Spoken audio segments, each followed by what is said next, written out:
Hi అండి, welcome to Sirisha food.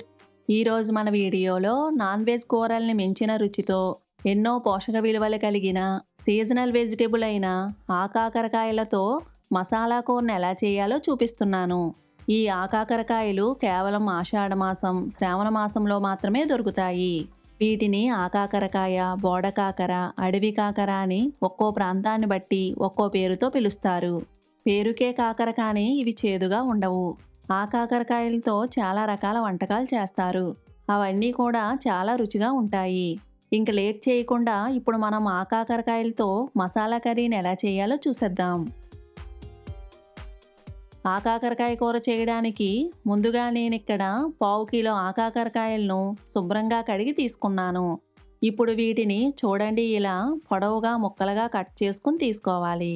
లేతగా ఉన్న కాయలను తీసుకుంటే కూర చాలా రుచిగా ఉంటుంది. ఇలా ఈ సైజులో అన్నింటినీ ముక్కలుగా కట్ చేసుకున్న తర్వాత ఇప్పుడు 2 మీడియం సైజు ఉల్లిపాయలను తీసుకుని ఇలా ముక్కలుగా కట్ చేసుకోవాలి.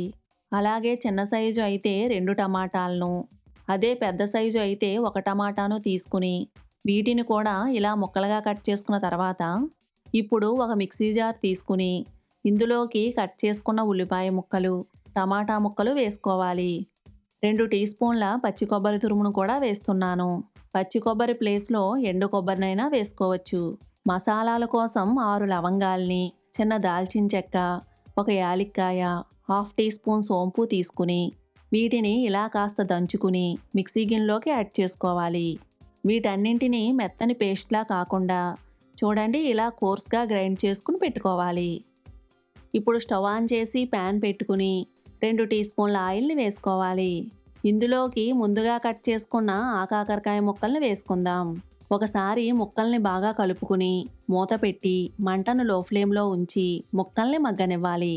ముక్కలు అడుగున అంటుకుని మాడిపోకుండా మధ్య మధ్యలో ఇలా మూత తీసి కలుపుతూ ఉండాలి. ఆకాకరకాయ ముక్కల్ని ఇలా నూనెలో మగ్గించడం వలన తినేటప్పుడు ముక్కలు కూర రుచిగా ఉంటాయి. ముక్కలు పచ్చివాసన పోయి ఇలా కలర్లోకి వచ్చే వరకు ఫ్రై చేసుకున్న తర్వాత వీటిని ఒక బౌల్లోకి తీసుకుని పెట్టుకుందాం. ఇప్పుడు ఇదే ప్యాన్లోకి 2 టేబుల్ స్పూన్ల ఆయిల్ని వేసుకోవాలి. ఆయిల్ వేడెక్కిన తర్వాత 1/2 టీ స్పూన్ జీలకర్రని, మధ్యకు చీల్చిన 4 పచ్చిమిరపకాయల్ని, 1 రెమ్మ కరివేపాకు వేసుకోవాలి. వీటిని ఇలా ఫ్రై చేసుకున్న తర్వాత ముందుగా గ్రైండ్ చేసి పెట్టుకున్న ఉల్లిపాయ పేస్ట్ని వేసుకుందాం. కొంచెం సేపు ఉల్లిపాయ ముద్దను ఇలా ఫ్రై చేసుకున్న తర్వాత ఇందులోకి 1 టీ స్పూన్ అల్లం వెల్లుల్లి పేస్ట్ని వేసుకోవాలి. అల్లం వెల్లుల్లి పేస్ట్లోని పచ్చివాసన పోయే వరకు మంటను మీడియం ఫ్లేమ్లో ఉంచి కలుపుతూ ఫ్రై చేసుకోవాలి.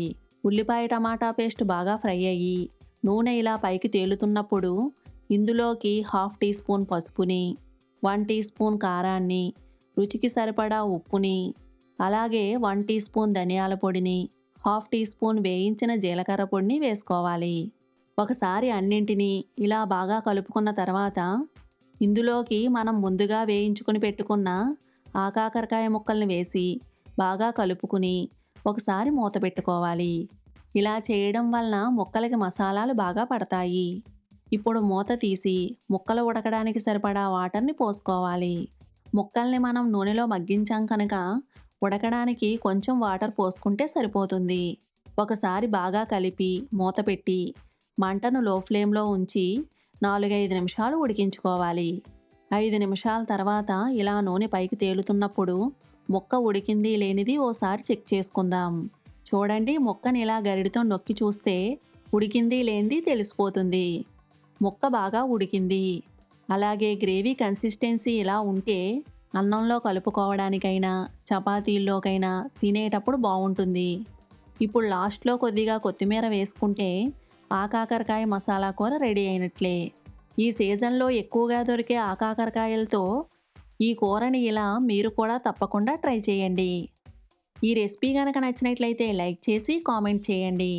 అలాగే మీ ఫ్రెండ్స్కి, రిలేటివ్స్కి షేర్ చేయండి. శిరీష ఫుడ్ ఛానల్ని సబ్స్క్రైబ్ చేసుకోకపోతే కనుక సబ్స్క్రైబ్ చేసుకోండి.